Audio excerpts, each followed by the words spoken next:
தேவனாய கர்த்தர் உங்களை ஆசீர்வதிப்பாராக. 100 மடங்கு பலனை பெற்றுக்கொள்வதை பற்றி இன்றைக்கி நான் உங்களுக்கு ஒரு மெசேஜ் கொடுக்க விரும்புகிறேன். 100 மடங்கு பலன். இன்றைக்கி எத்தனையோ மக்கள் சொந்தமாக பிஸ்னஸ் பண்ணுறாங்க.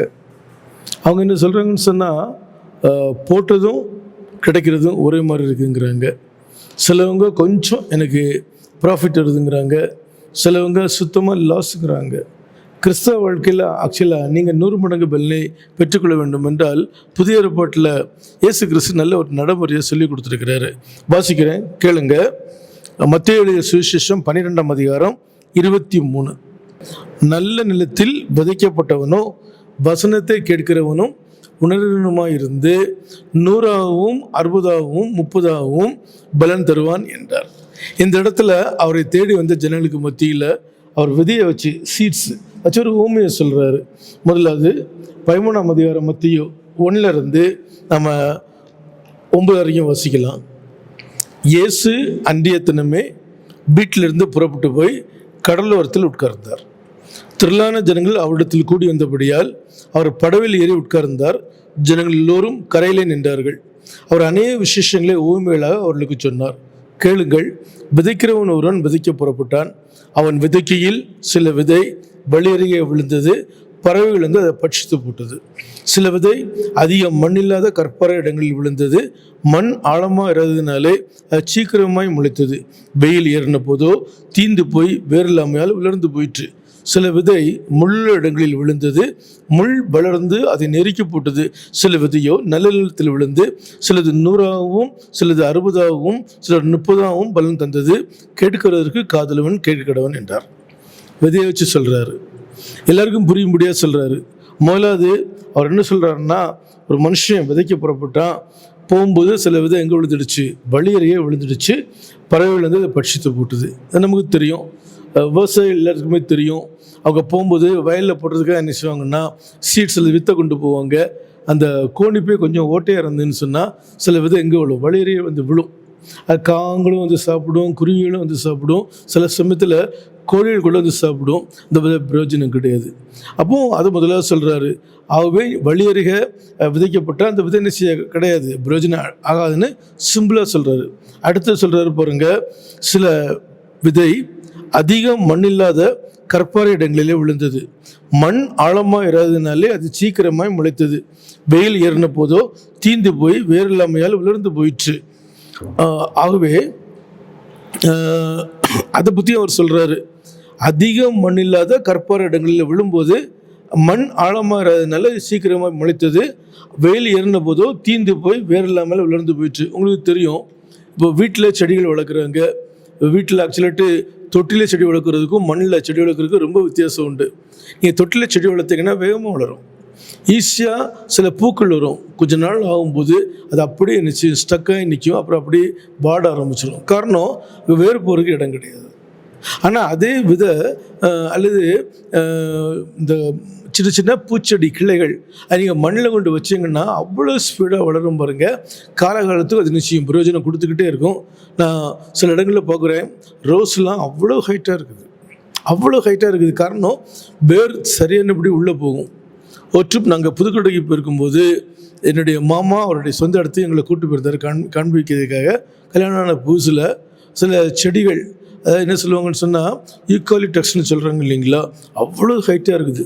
அப்போ மாமா என்ன சொன்னார்னு சொன்னால், இல்லை எந்த அளவு வேறு உள்ள தாராளமாக போகுதோ அந்தளவு செடிகள் நிச்சயம் ஹைட்டாக வளரும்னு சொன்னார். அவன் பாருங்கள், நீங்கள் கல்பரில் கொண்டு விதைச்சிங்கன்னு சொன்னால் ஆரம்பத்தில் நல்லா இருக்கும், போக போக அப்படியே நிச்சயம் கரைஞ்சிரும். 3ஆவது ஆண்டு என்ன சொல்கிறாருன்னு சொன்னால், சில விதை முள் இடங்களில் விழுந்தது, முள் வளர்ந்து அது நெருக்கி போட்டது. அவன் பாருங்க, சில விதைகள் நம்ம போடுறோம், ஃபுல்லாக மேலே முள் இருக்குதுன்னு வைங்களேன், கீழே நல்ல செடியாக இருக்கும், வளரும். ஆனால் அதே சமயத்தில் தொடர்ந்து மேலே வளர முடியாமல் அந்த முள் வந்து அது அப்படியே நெருக்கும். அந்த நிழலில் அந்த செடிகள் அந்த விதைகள் வளர்ந்து அப்படியே நிச்சயம் அது வேஸ்ட்டாக போயிடுது, நொறுக்கி போடுமா. ஆனால் சில விதையோ நல்ல நிலத்தில் விழுந்து சிலது 100ஆகவும் சிலது 60ஆகவும் சிலது 30ஆகவும் பலன் கொடுக்கிறது சொல்லிட்டு அவர் சொல்கிறாரு. கேட்கறதுக்கு காதலவன் கேட்கிறவன். நிலம் எந்த அளவு பெஸ்ட்டாக இருக்குதோ அந்தளவு அதனுடைய லாபமும் அதிகமாக இருக்கும். இதையும் நம்ம கண்ணார பார்க்குறோம் இல்லைங்களா? இது எல்லாரும் புரிஞ்சுக்கொள்ள அளவில் ஈஸியாக சொன்னார், போயிட்டே இருந்தார். அவர் தனியாக இருக்கும்போது சீசர்கள் அதை குறித்து இந்த காரியத்தை கேட்குறாங்க. அப்போ அவர் தெளிவாக சொல்கிறாரு, விதைங்கிறது தேவனுடைய வசனம், விதைங்கிறது தேவனுடைய வசனம். அப்போ ஆண்டவர் சொல்கிறாரு, 19 கேளுங்க, ஒருவன் ராஜ்யத்தின் வசனத்தை கேட்டும் உணராது இருக்கும்போது பொல்லாங்கன் வந்து அவன் இதயத்தில் விதிக்கப்பட்டதே பறித்துக் கொள்கிறான், அவனே வழியறியே விதிக்கப்பட்டவன். சிலவங்க வசனத்தை உட்காந்து நல்லா கேட்பாங்க, ஆலயத்தில் உட்காந்து கேட்பாங்க, டிவிக்கு முன்னாடி உட்காந்து கேட்பாங்க, எங்கெங்கே கூட்டம் நடக்குதோ அங்கே எல்லாம் போய் உழுத வசனத்தை கேட்பாங்க. அந்த இடத்துல ஆஹா ஓன்னு புகழுவாங்க, வீட்டுக்கு போகும்போதே மறந்துடும். இவங்களுடைய வாழ்க்கையில் இந்த வசனம் ஒருபோதும் என்ன செய்யாது, பலன் கொடுக்கவே செய்யாது. இவங்கெல்லாம் யார்? Platform cases. எத்தனையோ ஜனங்கள் இருக்கிறாங்க, நம்ம கிறிஸ்தவத்தில் இருக்கிறாங்க, போன வாரம் எடுத்த மெசேஜை சொல்லுங்கன்னு சொன்னால் எங்களுக்கு தெரியாது. ரெகுலராக சர்ச்சை வரக்கூடியவங்களாம் இருப்பாங்க. சர்ச்சை திடீர்னு சிரிச்சிட்டே கேட்பேன், பிரதர் போனவர் என்ன மெசேஜ் கொடுத்தேன் ஞாபகம் இருக்குதான்னு கேட்பாங்க. நல்ல ஞாபகம் இருந்தது, நல்ல சூப்பராக இருக்குன்னு சொல்லிட்டு சொல்லுவாங்க. அந்த கான்செப்ட், இந்த வசனத்தை சொல்லுங்கன்னு கேட்டால் அவங்களுக்கு சொல்ல தெரியாது. இப்போ இவங்கெல்லாம் யார்? வழி அறிய விதிக்கப்பட்டவங்க.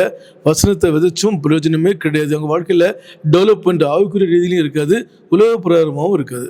பாருங்கள், அதே மத்திய 13ஆம் அதிகாரத்தில் 20 ஆண்டவர் மீண்டுமா சொல்கிறாரு, கற்பாறை இடங்களில் விதிக்கப்பட்டவன் வசனத்தை கேட்டு உடனே அதை சந்தோஷத்தோடு ஏற்றுக்கொள்கிறான், ஆகிலும் தனக்குள்ளே வேறில்லாதவனாய் கொஞ்ச காலம் மாத்திரம் நிலைத்திருப்பான், வசனத்தை நிமித்தம் ஊத்திரமும் துன்பமும் உண்டான உடனே இடரல் அடைவான். இவங்க 2வது கேஸு. கற்பாறை இடத்துல விதிக்கப்பட்டவங்க, வசனத்து நிமித்தம் சில உபத்திரங்களும் சில துன்பமும் வரும், ஆனால் அவங்களால அதை தாங்க முடியாது, இன்னும் இடறிடுவாங்க. ஒரு மனுஷன் வட்டி கடை வச்சு நடத்துகிறான்னு வைங்களேன், பைபிள் வசனம் சொல்லுது, தன் பணத்தை வட்டிக்கு கொடாமலும். அந்த வசனத்தை அவங்க தெரிஞ்சுக்கிட்டாங்கன்னா அவங்களுக்கு ரொம்ப கஷ்டமாக போயிடுது. பாருங்கள், உன் பணத்தை வட்டிக்கு கொடுக்கக்கூடாது, அது தப்பா, சரி கொஞ்சம் ஃபாலோ பண்ணுறது கஷ்டம்தான், அதான் தொழிலாக வச்சுருக்கிறேன், போயிட்டே இருப்பாங்க. வசனம் தெளிவாக சொல்லுது, பரிதானம் வாங்கக்கூடாது. இப்போ லஞ்சம் வாங்கக்கூடாதா? எத்தனை பேர் லஞ்சம் வாங்குறாங்க இல்லைங்களா? உட்காந்தா லஞ்சம், நின்னால் லஞ்சம், போனால் லஞ்சம், படுத்தா லஞ்சம். இந்த லஞ்சம் பண்ண அவங்களுக்கு அவ்வளோ பெரிய நாசமாக போகுது, அவங்க புரிஞ்சுக்க மாட்டாங்க. அப்போ லஞ்சம் பண்ண வாங்கும்போது அது தப்புன்னு வசனம் சொல்லுது இல்லைங்களா? ஓ அப்படியா, அது நமத்தவங்களுக்கு என்ன வருது? இடரில் வருது, துன்பம் வருது, சுத்தமாக சச்சோட்டு அவங்க ஒதுக்கிடுவாங்க. இவங்கெல்லாம் கற்பார் இடங்கள் விதிக்கப்பட்டவங்க. 3வது ஒன்று வருது பாருங்கள், 22 முள்ள இடங்களில் விதிக்கப்பட்டவன் வசனத்தை கேட்டும் கேட்கிறவனாக இருந்தும் உலக கவலையும் ஐஸ்வர்யத்தின் மயக்கமும் வசனத்தை நெருக்கி போடுகிறதுனால் அவனும் பல்நெட்டு போயிட்டான். இது முள்ளில் நீங்கள் என்ன தான் வச்சாலும் சரி, கொஞ்ச நாள் ரொம்ப ஸ்பீடாக வளருவாங்க. ஆனால் அதே சமயத்தில் உலக கவலையும் லௌகியத்துக்குமும் உங்களுக்கு நெருக்கும், திரும்பி ரிவர்ஸ் அடிச்சிருவாங்க. இன்றைக்கி எத்தனையோ ஊழியர்களோடு பாருங்களேன், நான் பார்க்குறேன் பாருங்க, அவங்க தேவனால் அழைப்பு பெற்ற ஊழியர்களாக இருக்க மாட்டாங்க. அதை டென்ஷனில் வந்துருப்பாங்க, அதில் யாராச்சும் அவங்கள தப்பாக அவங்கள கேட் பண்ணிட்டு இருப்பாங்க. அடிக்கடி எல்லா பாசஸ் மீட்டிங்கில் நான் தெளிவாக சொல்லுவாங்க, ஆறுன்னு போல் அழைக்கப்பட்ட வழியே இந்த கனமான ஊழியத்தை யாராலும் செய்ய முடியாது. அவன் பாருங்கள், அவங்க ஊழியத்துக்குன்னு வந்துடுறாங்க, அவங்களால முடியலை. அவங்க வாழ்க்கையில் எத்தனையோ பிரச்சனைகள் வரும், எவ்வளோ சோதனைகள் வரும், எவ்வளோ வேதனைகள் வரும். சோதனை சகிக்கிற மனுஷன் பாக்கியம் என்று தான் வேதத்தில் எழுதப்பட்டிருக்குது. எடுத்தெடுப்பில் எல்லாரும் போய் மைக்கு பிடிச்சிட்டு பேச முடியுமா? எடுத்தெடுப்பில் மைக்கு பிடிச்சி எல்லாரும் டான்ஸ் பண்ண முடியுமா?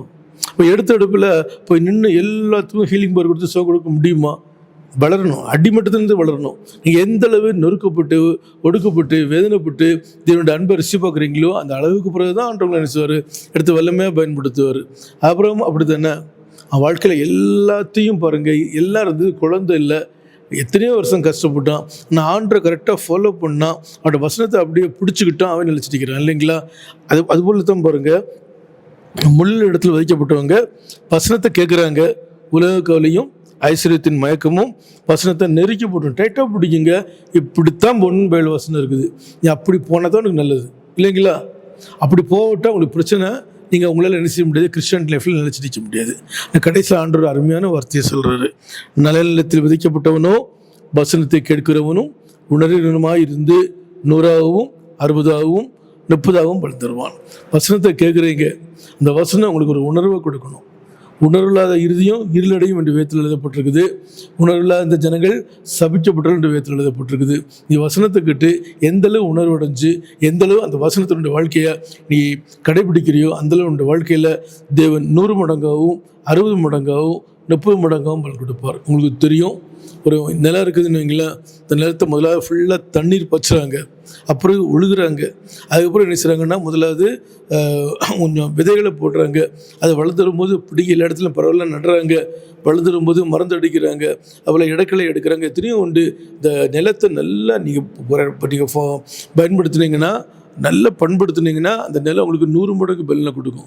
நீங்கள் இருதயத்தில் தேவனுடைய வசனத்தை கேட்டு உணர்ந்து ஏற்றுக்கொண்டு இருதயத்தை பக்குவப்படுத்தி அந்த இருதயத்தில் உங்களுடைய தேவனுடைய வசனத்தை நீங்கள் வாழ்க்கையாக மாற்றிக்கொள்ளும் போது உங்களுடைய வாழ்க்கையில் 100 மடங்கு பல்லாண்டு கொடுப்பார்.